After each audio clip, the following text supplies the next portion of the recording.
Good morning. This is Father Stephen Kelly from St. John's Church in Detroit. We're continuing our series of daily morning meditations, where we generally look at one or another of the lessons that are assigned for morning or evening prayer. What is known as the daily office lectionary today is Saturday. Let's take a look at the lesson that's assigned for evening prayer, the second lesson, and that is from the letter to the Hebrews. We're up to chapter number 9, beginning at verse number 1. Then verily the first covenant had also ordinances of divine service, and a worldly sanctuary. For there was a tabernacle made, the first wherein was the candlestick and the table and the showbread, which is called the sanctuary, and after that the second veil, the tabernacle which is called the holiest of all, which has the golden censer and the ark of the covenant overlaid round it with gold, wherein was the golden pot that had the manna, and Aaron's rod that budded, and the tables of the covenant. And over it the cherubims of glory shadowing the mercy seat, of which we cannot now speak particularly. But when these things were thus ordained, the priest went always into the first tabernacle, accomplishing the service of God. But into the second went the high priest alone, once every year, not without blood, which he offered for himself and for the errors of the people. The Holy Ghost thus signifying that the way into the holiest of all was not yet made manifest, while at the first tabernacle was yet standing, which was a figure for a time then present, in which were offered both gifts and sacrifices that could not make him that did the service perfect as pertaining to the conscience, which stood only in meats and drinks and divers washings and carnal ordinances imposed on them until the time of Reformation.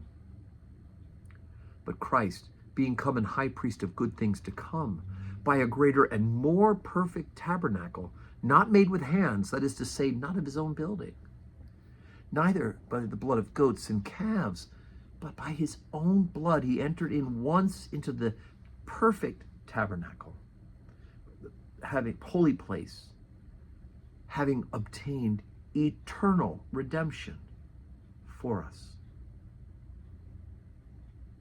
For if the blood of bulls and of goats and the ashes of an heifer, sprinkling the unclean, sanctifies to the purifying of the flesh, how much more shall the blood of Christ, who through the eternal Spirit offered himself without spot to God, purge your conscience from dead works to serve the living God?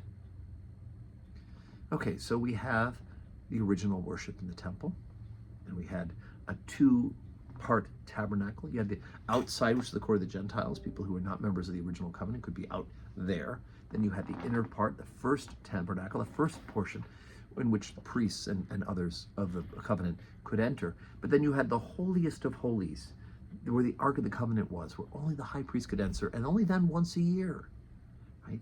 And so the writer of the letter to Hebrews, first of all, talks about how that first tent was a foretaste, was a sense of the original covenant.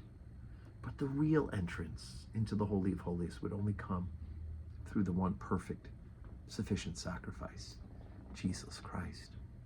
And so they had to continually offer all these sacrifices, the blood of animals and of goats and the sprinkling of ashes and stuff like that. When we read about that in the Old Testament, all of that was a symbolic attempt, right, in a symbolic way, to be reminded of the need for forgiveness and amendment of life. But real forgiveness, actual forgiveness, came by Jesus Christ himself, God, the second person of the Holy Trinity. And so the letter writer to the Hebrews is telling the people of the original covenant that what they have been doing for generations is now fulfilled in the person of Jesus Christ. So today's Saturday. We don't have any services today at St. John's Church, but we're getting ready for worship tomorrow, aren't we? Right? Tomorrow we celebrate with great hurrah the third Sunday after Easter, and we will have 7:30 morning prayer, 8 o'clock Holy Communion, 10 o'clock Holy Communion, and then 5:30 evening prayer with the opportunity to receive communion at that service as well. And of course, it is Mother's Day this Sunday. That's not the primary liturgical feast, but we will, of course, honor our mothers, both living and dead, in thanksgiving for them and what they have done for us. So I do hope we'll see you tomorrow in church. And until then, but you have a Saturday that is full